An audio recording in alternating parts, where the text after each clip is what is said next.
नमस्कार दोस्तों, एक बार फिर से हम अपने चैनल पर आपका हार्दिक स्वागत करते हैं। और आज की वीडियो में हम बात करेंगे संगीतकार एस डी बर्मन साहब के उस गीत की जो वह पहले रफ़ी साहब से रिकॉर्ड कराना चाहते थे, लेकिन बाद में ये गाना किशोर कुमार से रिकॉर्ड कराया गया। क्या थी इसकी वजह, ये हम आपको आगे बताएंगे। साल 1971 में निर्देशक अमरजीत द्वारा निर्देशित और देवानंद द्वारा अभिनीत एक फिल्म आई जिसका टाइटल था गैम्बलर। इस फिल्म में मुख्य भूमिका में थे देवानंद, शत्रुघ्न सिन्हा और जहीदा। इस फिल्म में संगीत दिया था एस डी बर्मन साहब ने और इस फिल्म के गीतों को लिखा था कवि नीरज ने, जो उस दौर में कई फिल्मों के गीत लिख चुके थे, जैसे चा चा चा, कन्यादान, प्रेम पुजारी और नई उम्र की नई फसल। देवानंद साहब को कवि नीरज की शायरी इस कदर पसंद आई कि उन्होंने अपनी अगली फिल्म गैम्बलर में भी गीतों को लिखने के लिए कवि नीरज को ही सिलेक्ट किया।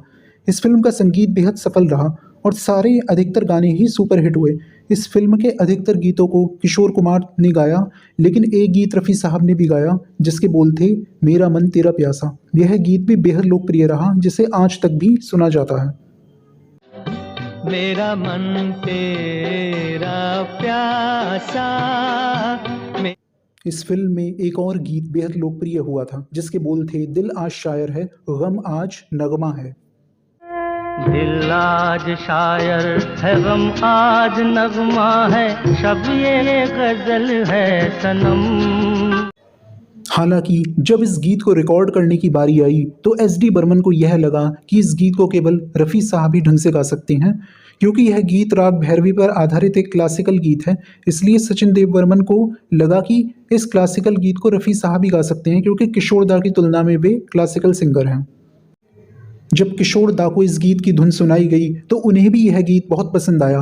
खासकर इस गीत में कवि नीरज की जो शायरी थी वो किशोर दा को भी इस कदर पसंद आई कि उन्होंने सोचा कि यह गाना रफ़ी साहब के बजाय उन्हें मिलना चाहिए।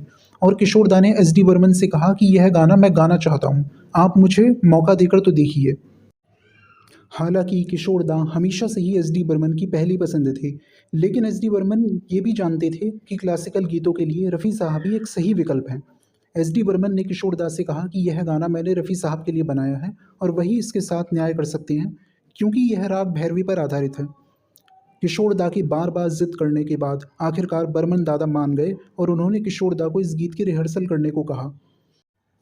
किशोर दा ने इस गीत की प्रैक्टिस करने के बाद जब यह गीत एस डी बर्मन को सुनाया तो एस डी बर्मन दादा उनके गाने से संतुष्ट नहीं हुए और उन्हें लगा कि कुछ कमी है, और उन्होंने किशोर दा से कहा कि किशोर, जो मैं चाहता हूँ इस गीत में वो बात नहीं बन रही है, इसलिए मैं इसे रफ़ी साहब से ही गवाना चाहता हूँ। किशोर दा के दोबारा प्रैक्टिस करने पर भी दादा संतुष्ट नहीं हुए और उन्होंने फिर यही कहा कि जो मैं चाहता हूँ आप वैसा नहीं गा पा रहे हो। इस पर किशोर दा ने कहा कि आप मुझे कुछ समय दीजिए, मैं इस गाने को फिर से अभ्यास करके आपको सुनाऊंगा। फिर किशोर दा ने अपने घर पर इस गाने का फिर से अभ्यास किया और अपने स्तर पर जो कुछ वह कर सकते थे उन्होंने किया। फिर अगले दिन जब उन्होंने यह गीत दोबारा दादा बर्मन को सुनाया तो दादा दंग रह गए और उन्होंने ये अनुभव किया कि जैसा भाव इस गीत में वो चाहते थे, किशोर दा ने भी ठीक उसी तरह से गाया था। जिस तरह की हरकत दादा एस डी बर्मन गीत में चाहते थे, ठीक वैसा ही किशोर दा की गायकी में उन्हें नज़र आ रहा था।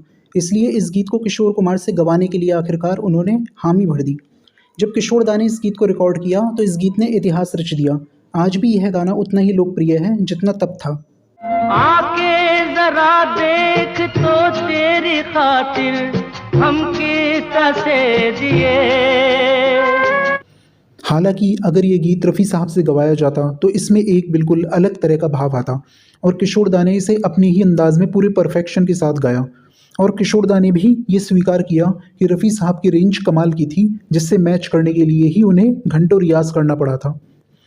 आज के एपिसोड में इतना ही। इस तरह के रोचक तथ्य और कहानियाँ हम आपके सामने निरंतर लेकर आते रहेंगे। अब हमें आज्ञा दीजिए। धन्यवाद।